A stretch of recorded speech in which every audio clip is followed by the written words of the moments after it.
Bismillahirrahmanirrahim. Assalamualaikum warahmatullahi wabarakatuh. Innal hamdalillah nahmaduhu wa nasta'inu wa nastaghfiru wa na'udzu billahi min sururi anfusina wa min sayyiati a'malina may yahdihillahu fala mudhillalah wa may yudlil fala hadiyalah. Asyhadu an la ilaha illallah wa asyhadu anna Muhammadan abduhu wa rasuluhu amma ba'du. Alhamdulillah, puji syukur kehadirat Allah Subhanahu wa Ta'ala, yang mana pada malam hari ini kita diberikan nikmat sehat, nikmat waktu, dan juga nikmat taufik, dimudahkan langkah kaki kita untuk menuju majelis ilmu. Alhamdulillah, saya haturkan jazakumullah khairan katsiron, sahabat semua yang malam ini sudah meluangkan waktu untuk hadir pada room kajian webinar kita. Semoga setiap detik waktu dari bunda-bunda dan sahabat semuanya senantiasa diberikan kelimpahan keberkahan dari Allah Subhanahu wa taala. Salawat serta salam marilah kita sanjungkan kepada junjungan kita Nabi Allah Muhammad sallallahu alaihi wasallam yang kita nantikan syafaat beliau di yaumul kiamah. Amin amin ya rabbal alamin. Alhamdulillah pada malam hari ini setelah sekian lama kita eh, vakum ya, bunda-bunda sekalian. Mohon maaf sekali dikarenakan memang saya dan teman-teman Qadarullah di bulan-bulan kemarin itu Qadarullah Allah berikan amanah yang ya cukup menyita waktu, kita banyak di perjalanan, jadi mohon maaf sekali. Baru kita mulai lagi kajian webinar kita. Insya Allah semoga Allah mudahkan bisa kita rutinkan kembali. Pada malam hari ini senang sekali saya Azizah membersamai bunda-bunda semuanya, membersamai para sahabat semuanya untuk kita belajar bersama. Jadi di room kajian ini kita sama-sama belajar, kita sama-sama bermujahadah untuk bisa menjadi orang tua yang dicintai oleh putra-putri kita. Jadi menjadi orang tua yang dirindukan oleh putra-putri kita. Karena itulah sejatinya yang akan memberikan kebahagiaan untuk diri kita, untuk putra-putri kita, dan juga nantinya kita akan dikenang oleh putra-putri kita menjadi seorang ibu yang penuh kasih sayang dan penuh cinta, Kak, dan penuh cinta. Ya, pada malam hari ini kita mengangkat satu tema yaitu Am I a Toxic Parent? Nah, sengaja saya membuat tema ini dalam bentuk pertanyaan. Jadi ini sebagai self reminder untuk diri saya pribadi dan untuk kita semuanya, teman-teman dan sahabat semuanya. Terkadang kita lupa untuk bertanya kepada diri kita sendiri, Am I a toxic parent? Apakah kita orang tua yang toksik?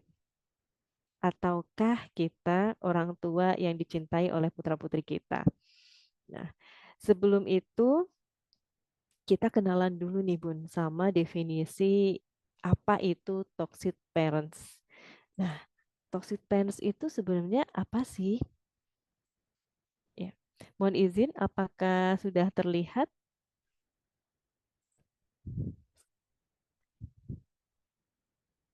Ya, screenshot, share screen saya, apakah sudah terlihat, Bunda-bunda?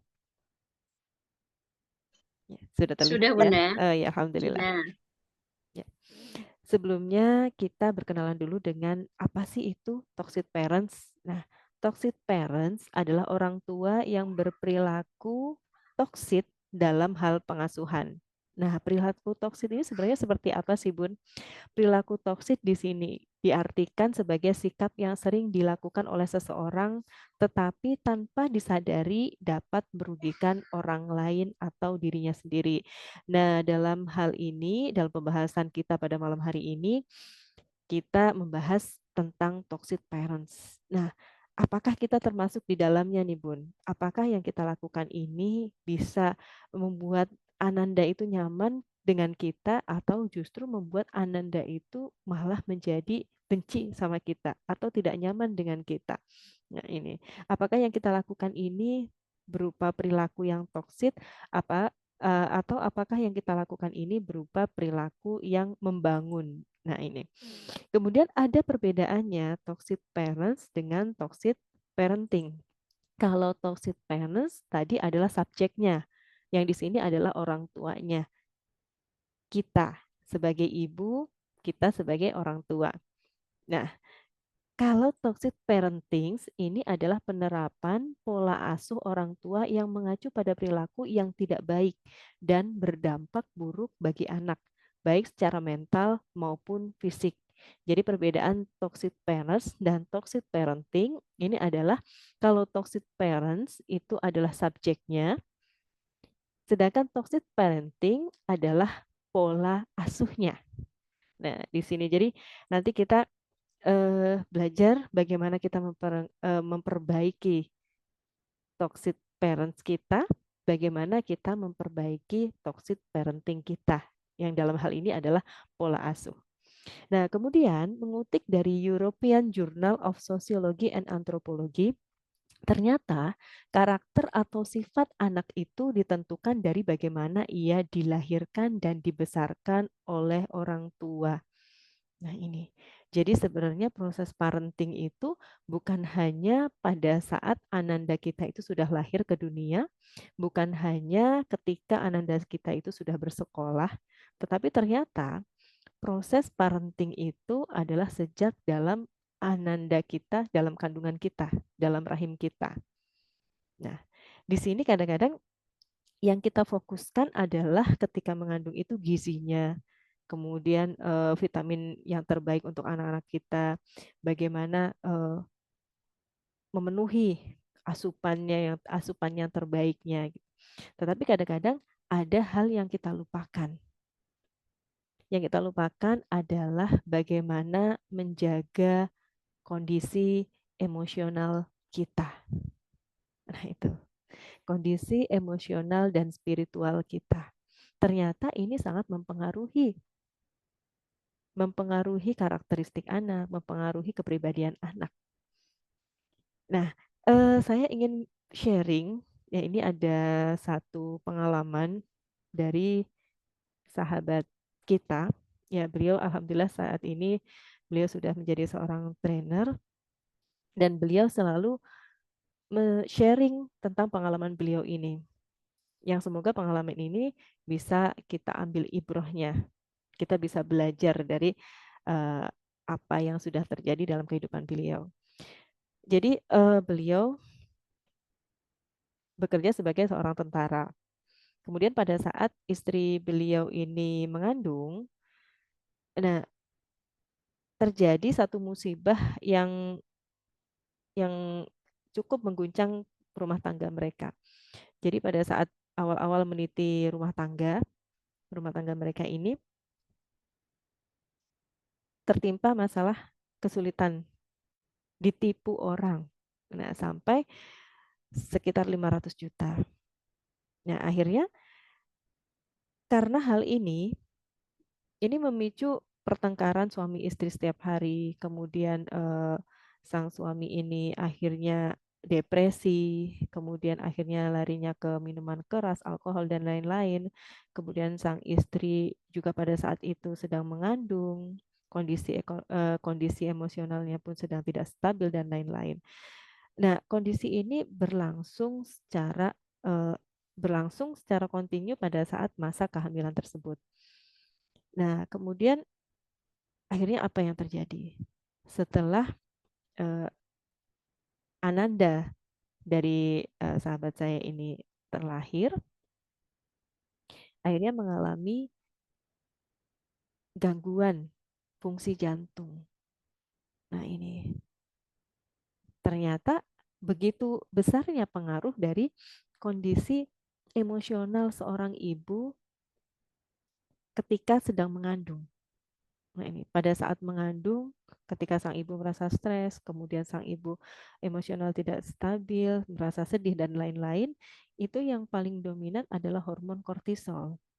Nah, hormon kortisol ini sifatnya itu merusak dan akhirnya karena hormon kortisol ini terproduksi berlebih selama masa kehamilan dan akhirnya ini akan mempengaruhi kondisi fisik dan kondisi mental sang janin. Nah, ini adalah pelajaran berharga untuk kita semua bahwa ketika Allah Subhanahu wa taala sudah mentakdirkan diri kita untuk dipercaya sebagai seorang ibu.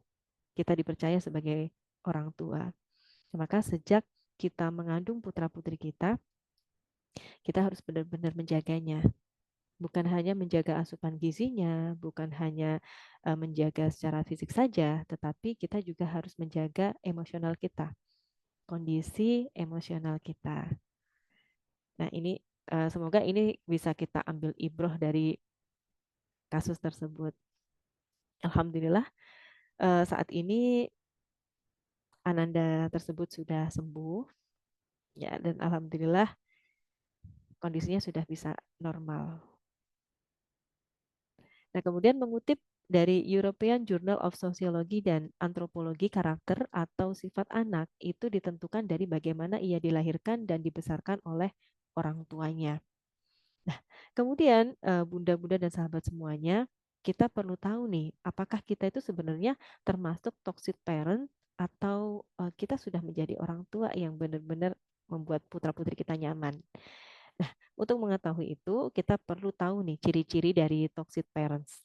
Nah, ciri-ciri dari toxic parents itu yang pertama adalah berlebihan dalam membatasi dan mengontrol anak. Nah, kadang-kadang setiap orang tua pengen mempunyai Ananda yang sehat, pengen putra-putrinya sehat, terhindar dari segala macam penyakit, terhindar dari segala macam bahaya, dan lain sebagainya. Dan itu adalah sifat eh, manusiawi, manusiawi bagi kita semua para orang tua. Tetapi terkadang ketika kita berlebihan dalam membatasi dan mengontrol anak, justru ini akan menimbulkan dampak yang negatif pada anak dan juga dampak yang negatif pada hubungan kita dengan putra-putri kita. Ibaratnya begini Bunda dan teman-teman semuanya. Ketika kita mencintai seseorang, apakah itu seorang anak ataupun itu pasangan hidup, ketika kita mencintai, itu seperti kita sedang menggenggam segenggam pasir. Nah, ketika kita menggenggam pasir itu di tangan kita, ketika kita menggenggamnya proporsional, tidak terlalu kuat, tidak terlalu lemah, maka pasir itu akan tetap utuh. Volumenya akan tetap utuh dari pertama kali kita menggenggam sampai batas waktu. Misalkan kita harus menaruh kembali. Tetapi ketika kita menggenggam segenggam pasir itu, kemudian kita menggenggamnya terlalu kuat, artinya kita sudah tidak proporsional lagi dalam menggenggamnya. Sudah terlalu berlebihan nih kita dalam membatasi dan mengontrolnya. Maka akhirnya apa? Akhirnya pasir itu akan keluar dari sela-sela jari kita.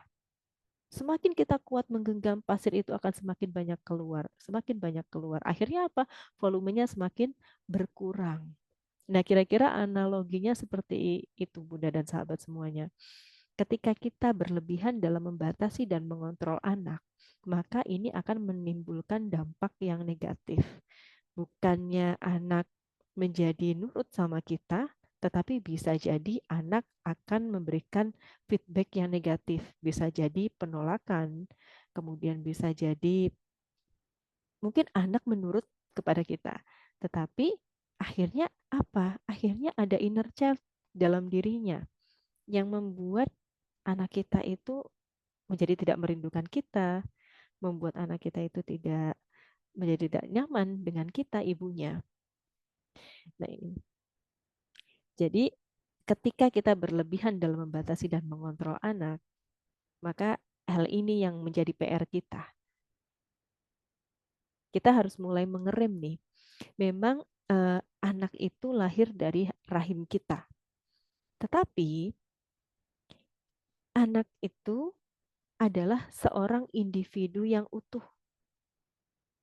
Jadi anak yang kita lahirkan ini adalah seorang individu yang utuh yang dirinya mempunyai karakteristik, mempunyai cita-cita sendiri, mempunyai keinginan sendiri, ya mempunyai impian-impian sendiri.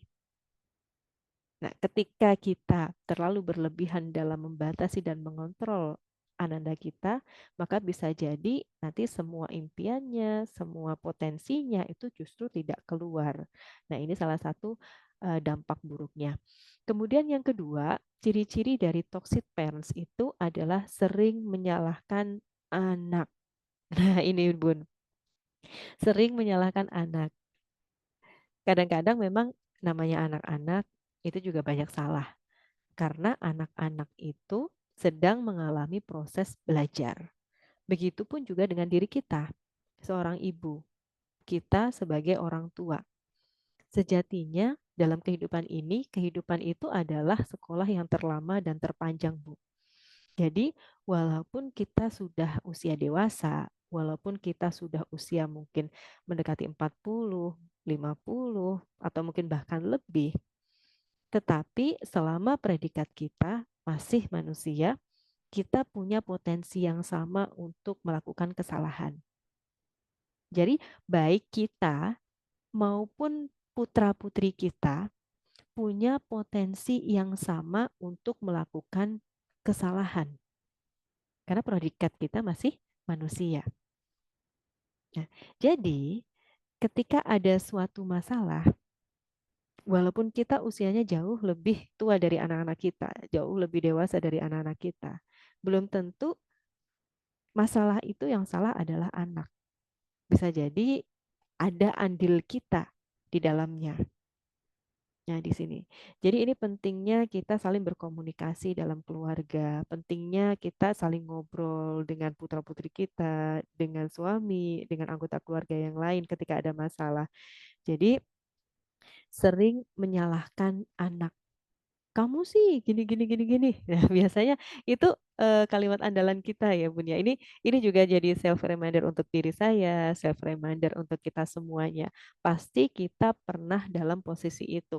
Ketika ada sesuatu yang nggak sesuai dengan ekspektasi kita, yang kita salahkan adalah apapun. Yang kita salahkan adalah domain kita.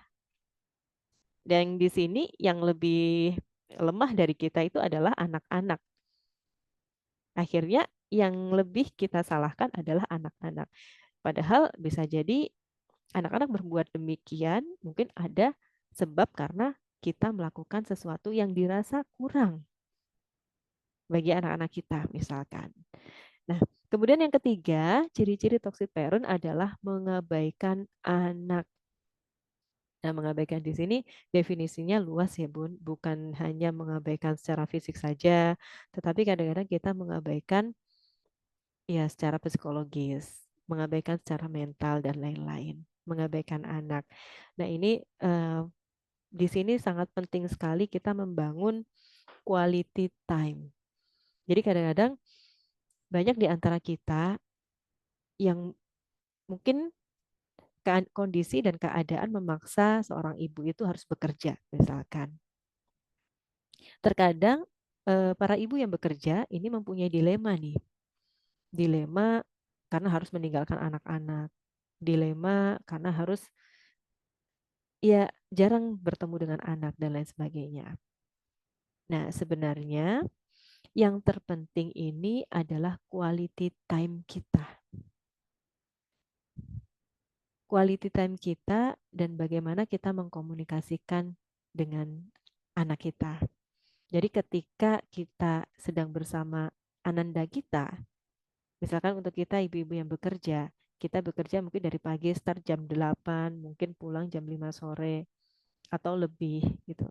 Tetapi ketika kita sudah sampai di rumah, maka ya pekerjaan kita kesampingkan dulu. Jadi ketika kita sudah sampai rumah, maka hadirkan jiwa raga kita untuk putra-putri kita, walaupun hanya 1 atau 2 jam. Jadi kadang-kadang kita bisa melakukan hal-hal yang sederhana, misalkan kalau kita masih punya balita nih, kita main dulu sama anak kita 2 jam. Tapi 2 jam itu benar-benar kita tanpa pegang handphone misalkan. Nah itu cukup mengisi tangki cinta buah hati kita. Jadi ketika tangki cinta seorang anak itu sudah terisi, Masya Allah, feedbacknya ke kita luar biasa, Bu. Jadi lebih gampang untuk dinasehati, lebih gampang untuk menerima reason kita. Jadi misalkan kita ajak diskusi, lebih gampang untuk menerima alasan kita. Kenapa kita harus bekerja? Nah itu. Ternyata anak-anak itu kadang tantrum karena merasa diabaikan. Poin ketiga ini. Karena fitrahnya seorang anak, anak itu suka diperhatikan. Anak anak itu suka menjadi pusat perhatian. Nah, itu. Ketika anak merasa diabaikan, walaupun kita 24 jam membersamainya, maka yang dia lakukan salah satunya jurus jitunya adalah tantrum. Karena anak-anak berpikir dengan aku tantrum, maka mama akan memperhatikan aku biasanya. Nah, seperti itu. Jadi kadang-kadang Ananda kita tantrum itu salah satunya karena tangki cintanya bocor. Nah, kenapa tangki cintanya bocor? Nah, di sini kita bisa evaluasi. Mungkin dia merasa diabaikan, walaupun kita 24 jam bersamanya. Kadang-kadang kita sudah membersamai anak kita tuh selama 24 jam, bahkan Sabtu Minggu kita nggak pernah punya waktu untuk me time dan lain sebagainya. Tetapi di 24 jam waktu kita bersamanya itu, apakah ada 1 atau 2 jam saja waktu yang benar-benar quality time? Untuk kita sekedar ngobrol. Kalau anak remaja biasanya senang diajak ngobrol, senang diajak diskusi. Kalau masih usia toddler biasanya senang diajak bermain, berinteraksi. Nah, ini. Kemudian yang keempat, ciri-ciri dari toxic parents itu adalah tidak menetapkan batasan dengan jelas. Jadi aturan kita itu nggak jelas. Kadang-kadang kita mengiyakan, kadang-kadang kita melarang. Nah, ini. Jadi ketika kita sudah menetapkan satu peraturan, maka kita harus konsisten dengan peraturan tersebut. Misalkan, kita tidak boleh, misalkan seorang ayah bilang, kamu nggak boleh merokok. Maka ayahnya juga jangan merokok. Nah, itu. Jadi batasannya jelas. Ketika ayah menyuruh putranya untuk tidak merokok, maka ayah juga meninggalkan rokok itu. Dan ketika eh, anandanya ketahuan merokok, maka ada punishment. Begitupun juga dengan ayahnya. Ketika ayahnya ketahuan merokok, maka ayahnya juga harus dapat punishment. Nah, di sini akhirnya ada satu rules yang batasannya jelas. Kalau sesuatu itu nggak boleh, ya sudah nggak boleh. Kalau punishment itu sudah kita tetapkan, ya harus dilaksanakan. Gitu. Jadi nggak boleh kadang tarik ulur seperti layangan. Kadang kita mengiyakan, ya udah oke nggak apa-apa.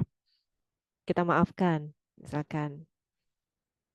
Kalau misalkan satu waktu, oh ini nggak boleh merokok nih ketahuan, ya udahlah dimaafin.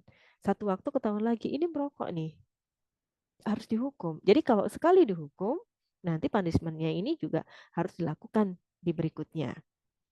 Misalkan kamu tidak boleh menangis guling-guling di tempat umum, misalkan. Ketika kamu menangis guling-guling di tempat umum, maka konsekuensinya adalah misalkan mama akan meninggalkan kamu di tempat umum itu. Nah, kalau konsekuensinya adalah mama meninggalkan kamu, maka ya kita pura-pura pergi. Kita pura-pura pergi. Kalau misalkan ananda kita itu nangis guling-guling di tempat umum, kemudian kita melunak, akhirnya dia merasa menang. Akhirnya ananda kita merasa menang dan akan melakukan itu guling-guling lagi di tempat umum. Nah, ini. Jadi ini semacam kita membuat semacam batasan yang jelas. Kalau iya, ya untuk kedepannya terus iya, kalau tidak, untuk kedepannya juga tidak. Nah, kemudian terlalu strict. Nah, ini terlalu strict. Terlalu strict ini bagaimana, Bun? Nah, terlalu strict ini adalah biasanya parents, parents itu biasanya ditandain dengan keterlibatan yang berlebihan dalam setiap aspek kehidupan anak mereka. Jadi kita itu terlalu banyak ikut campur dalam urusan anak. Ya, dalam hal apapun. Terkadang kita harus membiarkan anak kita untuk dia menjadi problem solver untuk masalahnya sendiri. Karena hidup ini, ya hidup ini adalah sebuah perjuangan. Kalau kita selalu menolong putra dan putri kita untuk mendapatkan solusi dari setiap masalahnya, maka itu akan membentuk kepribadian anak itu menjadi lembek. Anak jadi gampang give up. Anak jadi gampang kena mental block. Jadi gampang kalau sekarang menjadi strawberry generation dan lain-lain.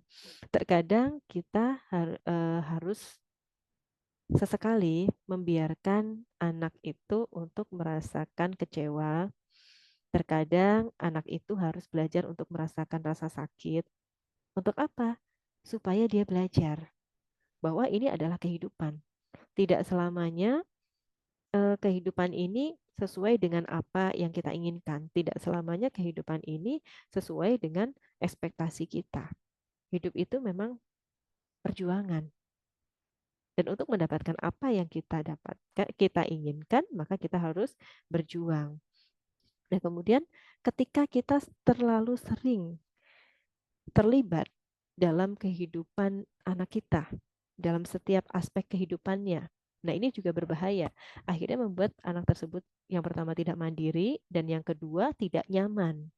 Karena itu tadi setiap anak itu adalah satu individu yang utuh, yang dia adalah seorang manusia yang utuh, yang punya, dia pengen punya privasi, dia pengen punya ya zona di mana dia benar-benar merasa sendiri, misalkan zona di mana dia pengen mendapatkan sesuatu itu dari usahanya sendiri misalkan, atau ketika sudah menikah misalkan pengen membangun rumah tangganya sendiri. Nah, ini penting untuk kita para orang tua yang nantinya akan melepaskan putra-putri kita. Nah, di sini memang terkadang ini akan menjadi hal yang berat karena ya melepaskan anak kita untuk berangkat ke pesantren aja atau melepaskan putra-putri kita untuk bersekolah di luar kota saja itu sudah sangat berat. Apalagi ini melepaskan putra-putri kita untuk membina satu biduk rumah tangga yang baru untuk mengarungi eh, kehidupan rumah tangga yang baru, yang dia di situ akan mempunyai pasangan hidup, yang dia di situ akan mempunyai putra dan putri, yang dia di situ ya akan benar-benar menjadi seorang individu yang mandiri. Nah, disitulah kita perlu melatih keikhlasan kita, kita perlu melatih lapang dadanya kita.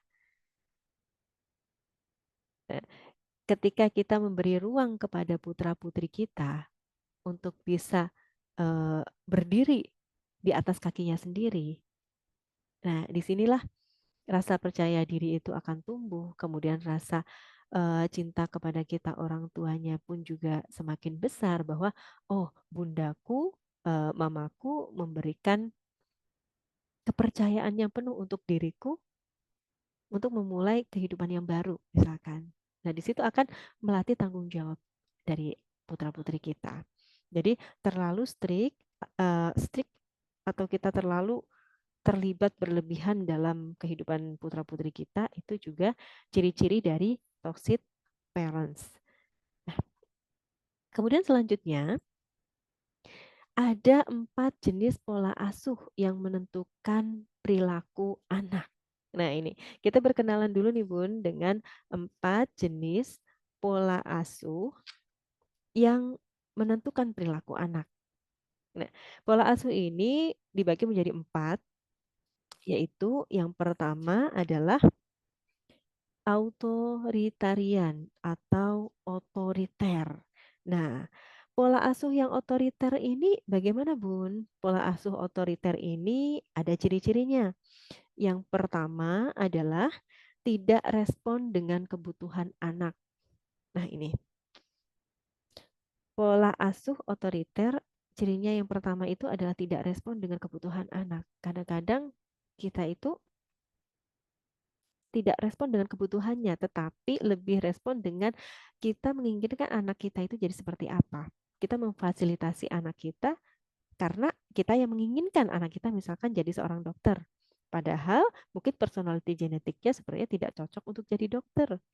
Karena mungkin anak kita sebenarnya senangnya di sosial misalkan. Nah ini, jadi kadang-kadang tidak respon dengan kebutuhan anak, tetapi lebih respon dengan keinginan kita sebagai orang tua. Nah ini ciri-ciri dari pola asuh yang authoritarian atau otoriter. Kemudian yang kedua adalah mempunyai aturan yang sangat ketat. Nah itu tadi analoginya seperti kita menggenggam segenggam pasir.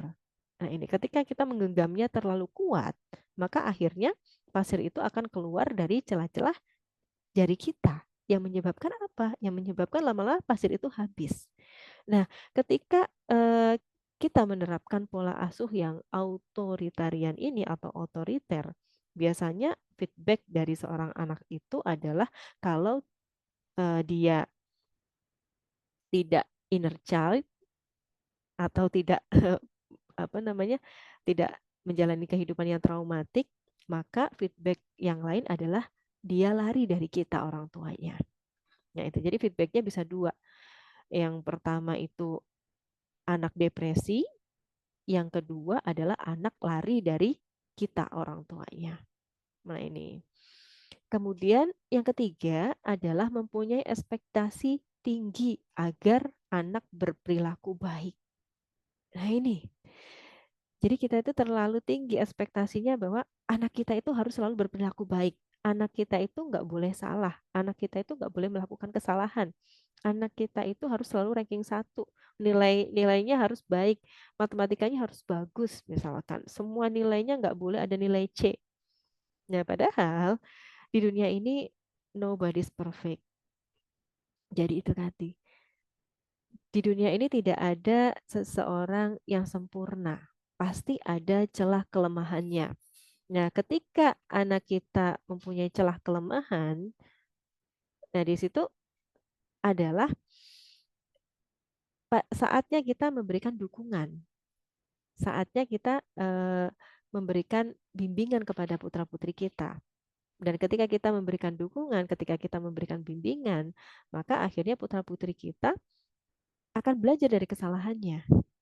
Dan ketika kita memberikan kesempatan dia untuk belajar, kesempatan dia untuk memperbaiki diri, maka di situ akan menjadikan putra-putri kita itu lebih menyayangi kita.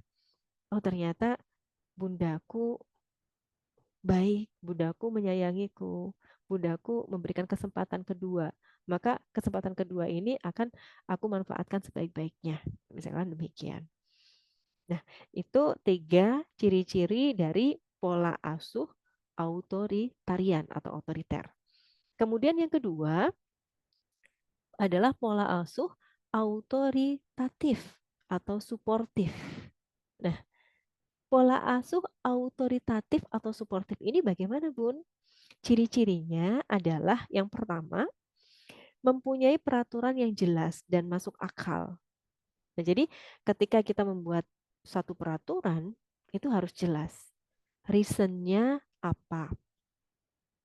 Kita misalkan eh, melarang anak kita untuk melakukan sesuatu. Alasannya apa? Alasannya masuk akal atau tidak? Kalau alasannya masuk akal, nah ini berarti kita termasuk orang tua yang menerapkan pola asuh autoritatif atau suportif. Nah, kemudian yang kedua adalah suportif dan responsif. Jadi kita selalu mendukung putra-putri kita. Kita merespon apa yang dia inginkan, kita merespon perasaannya. Bahkan kita juga merespon kesalahannya. Anak kita berbuat salah nih.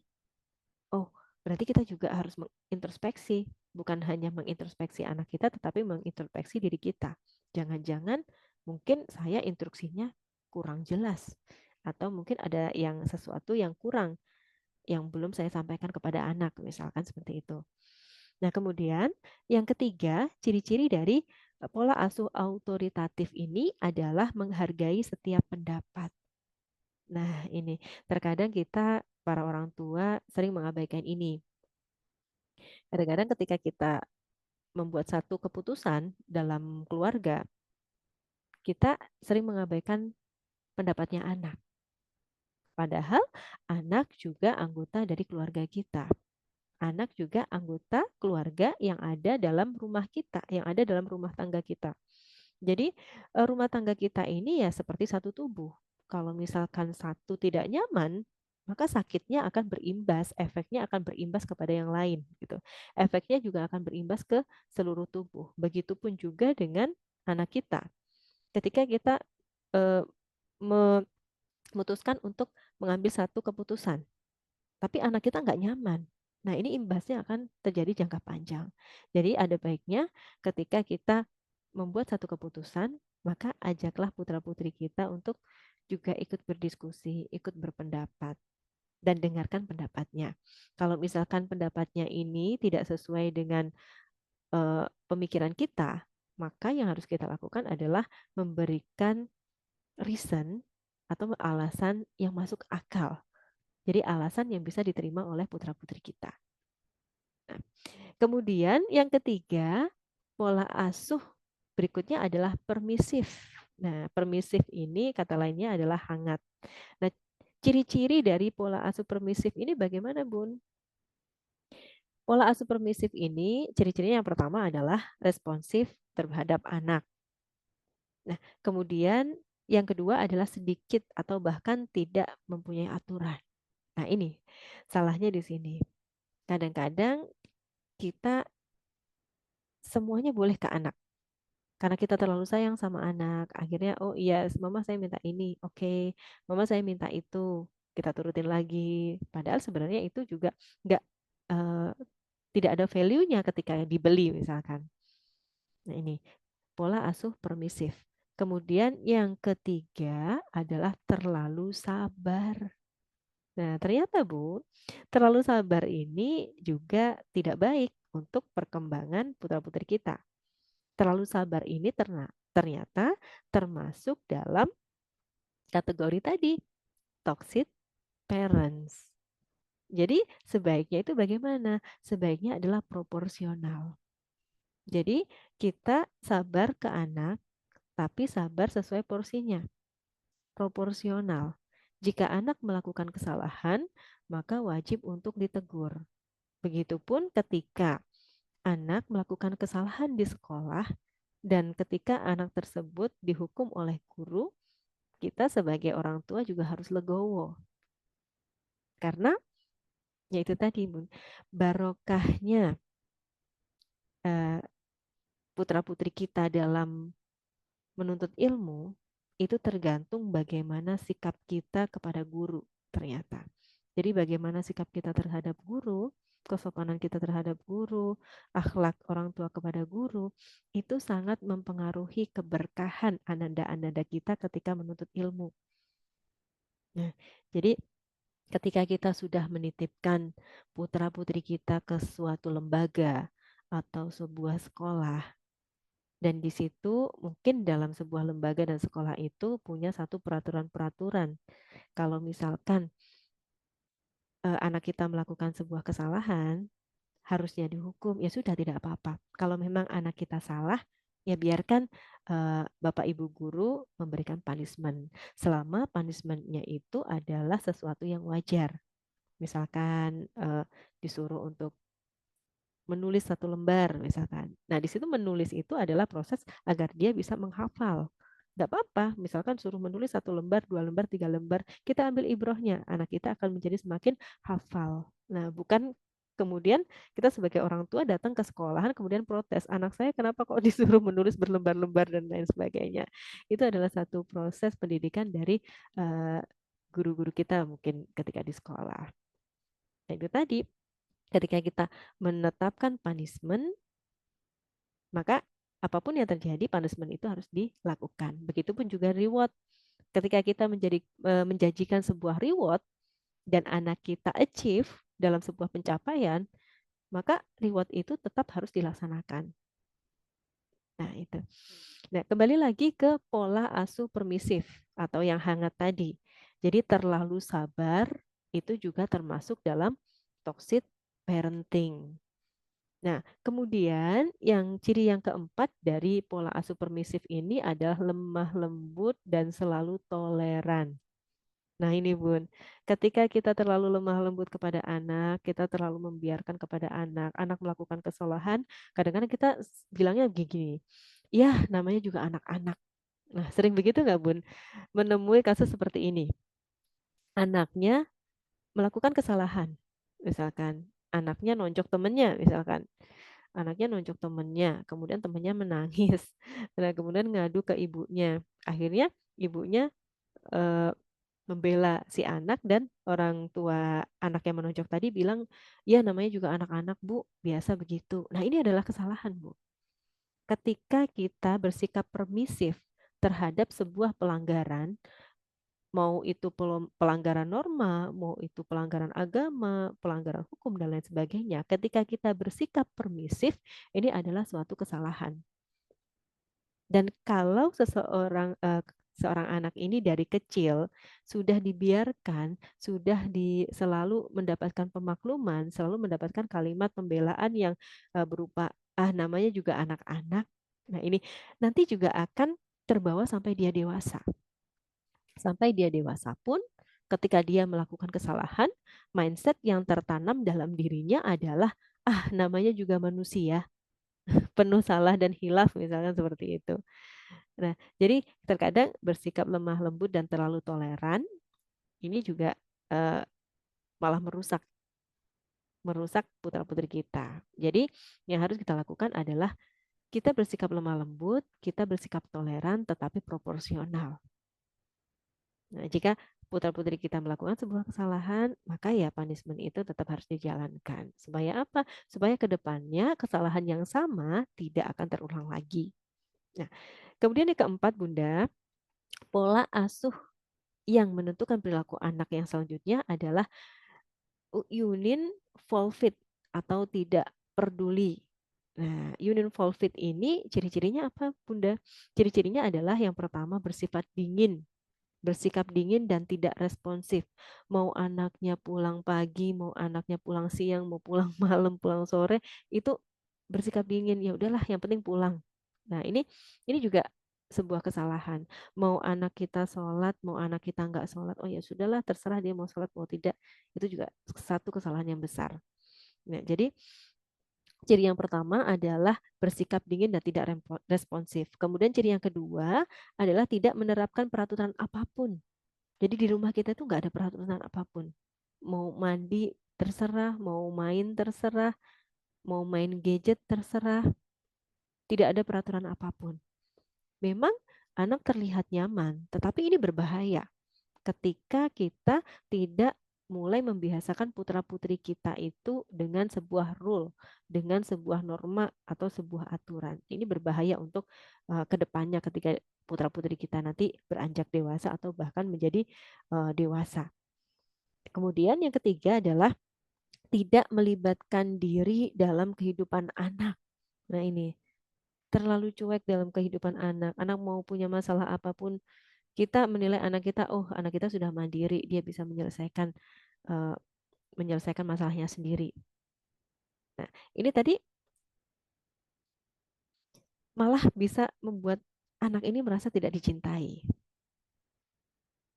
Jadi tadi kita memang kita diminta untuk tidak terlalu ikut campur dalam kehidupan anak. Tetapi ketika anak membutuhkan kita, membutuhkan nasihat-nasihat kita, membutuhkan diri kita ada, kita wajib ada untuk putra-putri kita.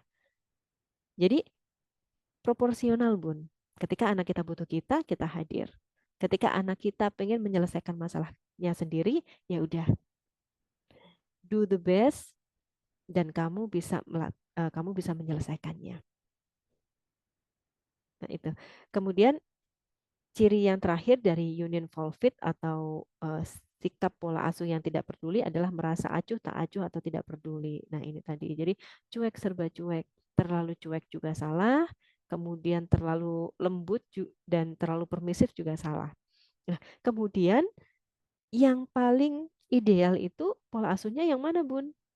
Berdasarkan penelitian dari banyak ahli, yang paling ideal ini adalah yang nomor 2, yang autoritatif atau suportif. Nah, ini adalah tengah-tengahnya. Jadi tidak terlalu otoriter, kemudian juga tidak terlalu permisif, dan tidak terlalu cuek atau tidak peduli atau uninvolved tadi. Jadi pola asuh yang autoritatif ini adalah pola asuh yang paling dianjurkan oleh para ahli. Nah, kita review lagi nih Bun.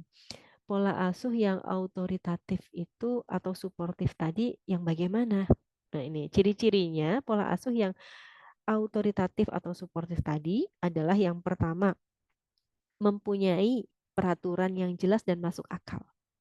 Jadi peraturannya itu harus jelas dan masuk akal. Jadi tidak bersifat subjektif, tidak bersifat subjektif, tidak berdasarkan keinginannya kita, tetapi ya berdasarkan norma-norma, berdasarkan kebenaran. Dan eh, reasonnya harus jelas, kemudian akibatnya juga harus jelas. Jadi peraturan ini nanti bisa lebih diterima oleh putra-putri kita. Kemudian yang kedua adalah suportif dan responsif. Jadi anak kita mendapatkan support penuh dari kita dan juga kita merespon baik apa yang dia rasakan. Nah, itu. Kemudian ciri yang ketiga ya tadi adalah menghargai setiap pendapatnya. Sekecil apapun pendapat dari putra-putri kita, itu adalah suara hatinya. Nah, ketika seseorang itu suara hatinya sudah kita dengarkan, maka kita sudah mendapatkan separuh dari hatinya. Nah, ini sebenarnya simple cara untuk menaklukkan anak kita. Cara untuk menaklukkan seseorang adalah membuat seseorang itu nyaman dulu dengan kita. Dengan cara apa? Yang cara yang paling mudah adalah menghargai setiap pendapatnya. Ketika seseorang itu merasa dihargai, maka dia akan merasa dicintai. Ketika dia merasa dicintai, maka dia akan memberikan feedback berupa rasa cinta dan kasih kepada kita. Nah, itu tadi tentang 4 jenis pola asuh. Nah, kemudian kesimpulan, closing statement dari pertemuan kita pada malam hari ini, insya Allah pertemuan ini nanti serinya akan berlanjut ya Bun. Jadi ini seri yang pertama. Nanti yang berikutnya kita akan membahas masih bahasan tentang uh, MI a toxic parent, tetapi nanti kita bahas lebih dalam tentang poin-poin berikutnya. Nah, ini karena keterbatasan waktu, jadi kita batasi sampai ini tadi ya Bun ya, 4 jenis pola asuh. Nah, mudah-mudahan kita termasuk dalam pola asuh yang kedua tadi, yaitu autoritatif.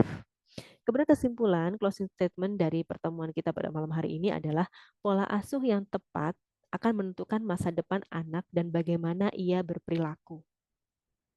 Dengan dedikasi dan komitmen untuk menjadi orang tua yang terbaik untuk anak-anak kita, maka kita akan dapat menjaga hubungan positif dengan buah hati kita.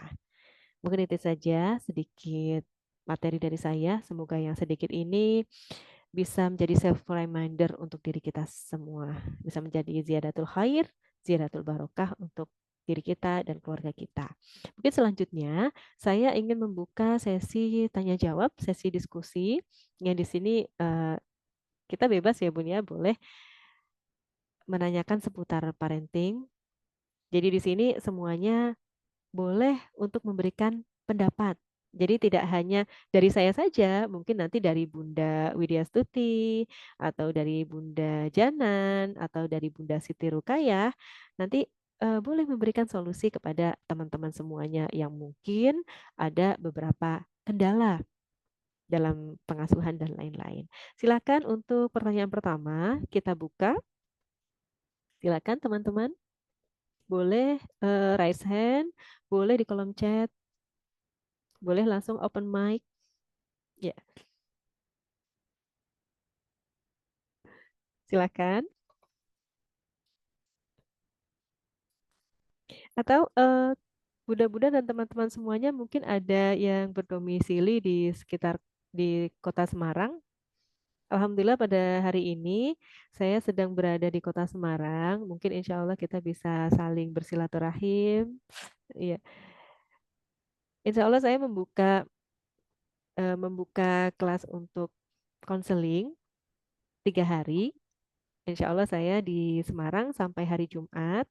Monggo, mudah-mudahan dan teman-teman semuanya yang ada keluangan waktu, silakan mampir ke Hotel Santika Premier, ya di dekat masjid ini, di dekat Masjid Agung Semarang ya, di dekat Simpang 5, dekat sekali dari Simpang 5, di pusat kota Semarang, Insya Allah. Ya, silahkan Bunda-bunda dan sahabat semuanya. Mungkin barangkali ada yang ingin ditanyakan atau mungkin ada pengalaman yang ingin di-share, di-sharing kepada kita semuanya, dipersilahkan. Assalamualaikum Bunda. Waalaikumsalam warahmatullahi wabarakatuh. Dengan Bunda Puspita. Ya, izin bertanya ya Bun ya. Iya, silakan Bunda Puspita. Mengenai cara kita untuk berbagi peran di saat kita eh, berada bersama anak dan juga orang tua kita atau nenek kakeknya. Terkadang kan kita cara mendidiknya seperti ini. Nah, kalau udah kumpul kan, wah udah beda ini lagi kan, udah beda cerita lagi. Nah, itu bagaimana sikap kita, terutama kita sebagai seorang ibu yang suka baperan nih, yang ini nggak boleh, itu nggak boleh. Nah, udah ketemu sama keluarga besar, terkadang suka jadi sulit juga untuk bisa mengontrolnya gitu. Gimana ya Bunda? Ya, Masya Allah. Jadi ini adalah satu dilema yang hampir dari setiap kita juga pernah merasakannya ya Bunda-bunda ya. Jadi ketika kita berada di satu keluarga besar. Nah, di situ biasanya ada peran kakek, nenek, kemudian paman, bibi, kakak dan lain dan yang lainnya. Dan ini. Jadi pola asuhnya itu bisa nano-nano nih, bisa campur aduk akhirnya. Nah, yang perlu kita lakukan ke buah hati kita adalah yang pola asuh. Mohon izin saya scroll lagi ke atas ya, Bun. Jadi pola asuh yang kedua tadi, jadi yang autoritatif. Nah, di sini ciri-ciri dari autoritatif tadi yang pertama adalah mempunyai peraturan yang jelas dan masuk akal. Nah, di sini misalkan kita melarang putra-putri kita makan ciki misalkan. Nah, ini sering ya Bun ya. Kita melarang putra-putri kita untuk makan MSG misalkan. Nah, kadang-kadang ketika berada di keluarga besar malah dijajanin ciki dan lain sebagainya gitu. Nah, misalkan memang kita melarang putra-putri kita untuk mengkonsumsi makanan yang mengandung MSG itu karena mungkin kondisi kesehatan yang membuat anak kita itu ketika mengkonsumsinya akan misalkan batuk atau mungkin amandelnya kambuh dan lain-lain. Hal yang harus kita lakukan adalah kita mengajak diskusi putra-putri kita. Nah, ini mama melarang adik atau kakak untuk makan ciki bukan karena mama tidak sayang, tetapi karena mama sayang kepadamu. Karena tubuhmu ini tidak bisa terkena zat tertentu, misalkan. Karena tubuhmu ini ketika terkena zat ini, misalkan kita kasih tahu nih zatnya MSG, misalkan. MSG yang ada di jajanan ini, maka ini akan membuat misalkan amandelmu kambuh, akan membuat misalkan kamu batuk, yang batuknya itu lama sekali. Nah, tubuh kita ini nak adalah titipan dari Allah. Tubuh kita ini adalah amanah dari Allah, amanah yang terbesar. Nah, maka Mama percaya padamu nak, kamu bisa menjaga tubuhmu sendiri. Nah, kita eh, kasih reason seperti itu, Bun. Yang reason ini kan cukup masuk akal. Nah, jadi ketika berada di keluarga besar, nanti ketika anak kita memang tidak boleh makan itu tadi, maka dia akan membentengi dirinya. Ketika dikasih atau dijajanin, jajan yang tadi kita larang, maka dia akan eh, menolak. Jadi yang menolak bukan kita, yang menolak nanti anaknya. Maaf ya Nek, maaf ya Kek, aku nggak bisa makan itu. Kalau aku makan itu nanti aku akan batuk. Nah, itu. Jadi ketika kita berada di keluarga besar, itu sangat penting sekali kita berkomunikasi kepada anak, mengkomunikasikan kepada anak tentang rule-rule atau peraturan yang kita buat. Yang rule ini harus ada alasan-alasan, reason, fakta yang jelas. Nah, insya Allah anak kita juga akan mengikutinya, akan nurut. Nah, itu. Misalkan kita melarang anak kita merokok. Nah, keluarga besar tapi semuanya merokok. Kakek, paman, om semuanya merokok. Misalkan mamas-mamasnya, sepupu-sepupunya merokok. Tetapi ketika kita sudah membentengi putra-putri kita tadi dengan alasan dan reason yang jelas, nah kalau merokok ini akan merusak badanmu dan lain-lain, maka dia akan membentengi dirinya sendiri. Oh maaf, maaf ya mas, maaf ya om, saya nggak ngerokok karena saya menjaga tubuh saya biar sehat, biar panjang umur. Saya pengen membersamai anak cucu saya sampai tua. Mudah-mudahan Allah ridho. Saya panjang umur. Mudah-mudahan Allah ridho. Saya nggak sakit. Saya nggak mau tuanya nanti bisa nyusahin anak cucu. Tuanya nanti saya sakit-sakitan. Saya pengen tuanya nanti saya sehat. Nah, semoga ini nanti bisa jadi dakwah. Jadi putra-putri kita nanti bisa mendakwahi keluarga besar. Masya Allah. Ya, semangat Bunda. Semoga sharing kita ini nanti bisa bermanfaat. Ya, dan aturan itu bisa aturan itu akan menjadi agreement antara orang tua dengan anak. Jadi bukan sekedar larangan sepihak dari orang tua. Nah, itu. Jadi anak akan dengan sukarela untuk melaksanakan itu. Mungkin itu saja sedikit Bunda Puspita. Semoga ini bisa eh, menyemangati ya Bun ya. Menyemangati kita semua yang kita kita mempertahankan satu rule yang luar biasa mungkin ditentang oleh keluarga besar misalkan. Selama rule itu baik, ada reason yang baik, reason yang kuat dan akibat yang jelas, insya Allah itu akan diterima. Terima kasih Bunda Puspita. Mungkin ada lagi bunda-bunda, teman-teman yang lain, boleh sharing pengalaman, pengalaman dalam pengasuhan misalkan, atau ya kisah-kisah, kisah-kisah menarik dalam pengasuhan. Boleh nanti kita abadikan dalam sebuah buku, Masya Allah. Mohon doanya, bunda-bunda semuanya. Saya sedang berikhtiar untuk merilis sebuah buku yang judulnya adalah tema yang kita angkat pada malam hari ini.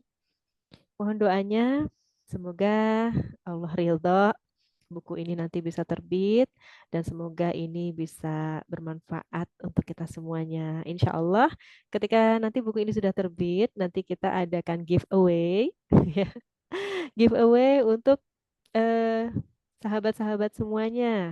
Ya, mungkin nanti kita adakan quiz, ya, quiz untuk mudah-mudah semuanya. Jadi insya Allah kita adakan giveaway untuk buku ini. Mohon doanya dan eh, mohon doa dan ridhonya dari teman-teman semuanya. Semoga niat kita ini bisa terwujud. Amin amin ya rabbal alamin. Oh iya bunda-bunda, kita kapan nih mau ngadain acara kopdar? Ya, mungkin yang di Semarang boleh merapat ya, boleh merapat ke Hotel Santika Premier. Kita adakan kopdar sederhana. Mungkin teman-teman yang di Tangerang, ya di teman-teman di Tangerang kita bisa adakan insya Allah di bulan depan ya. Insya Allah di bulan depan di tanggal 19 Oktober ya insya Allah saya ada amanah untuk mengisi di Global Islamic School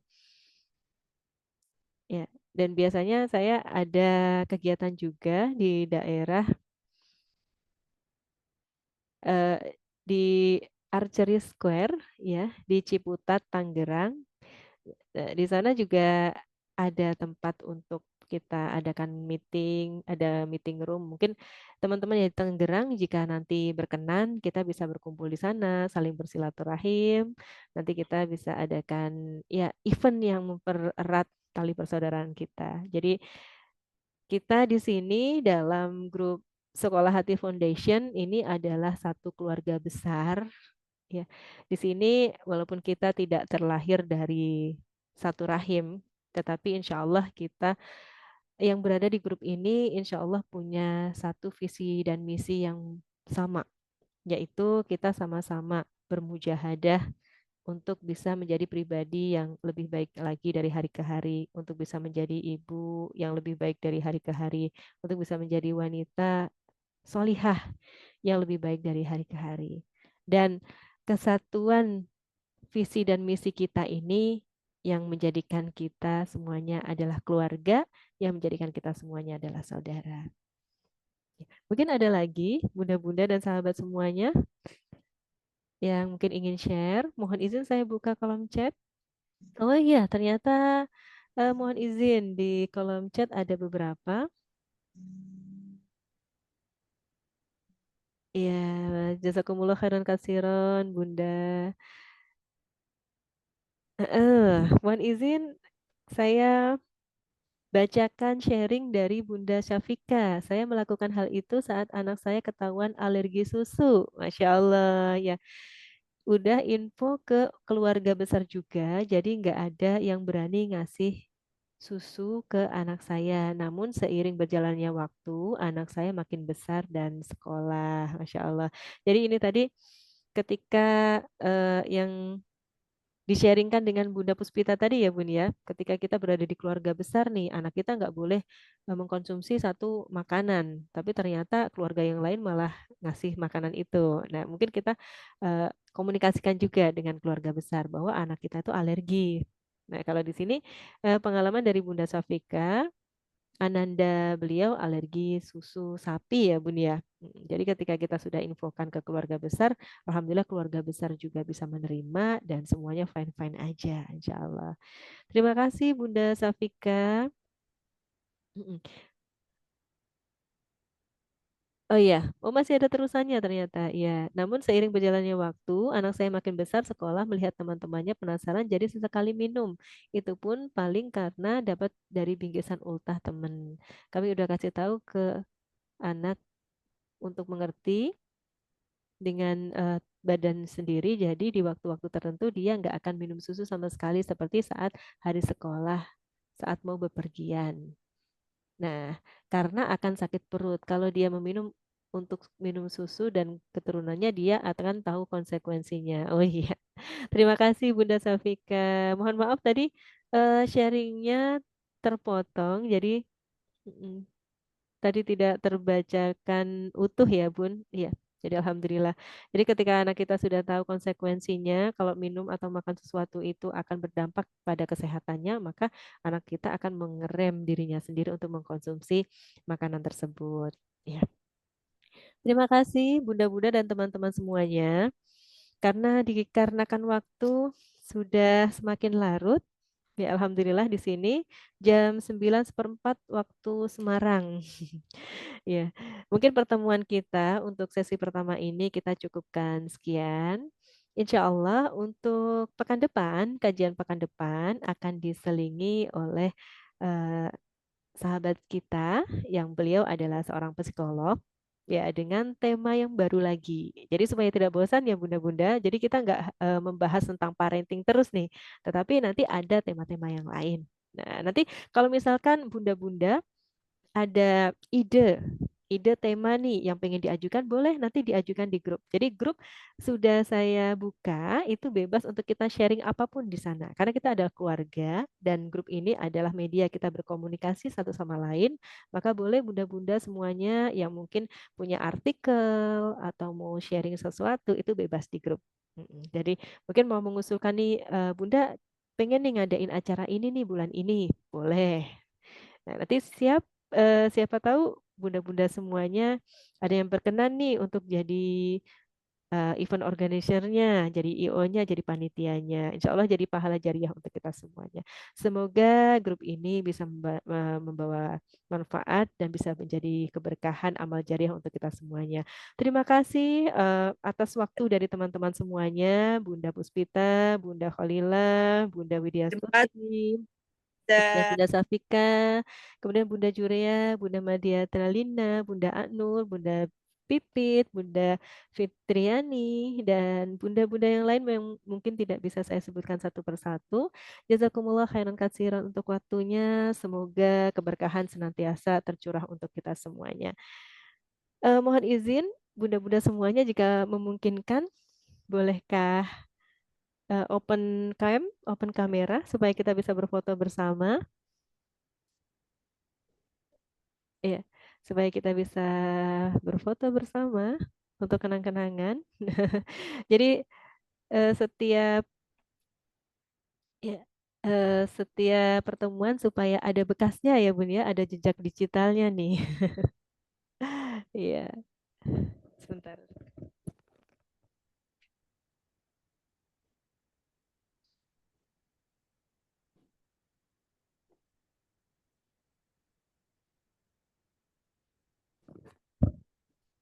Ya.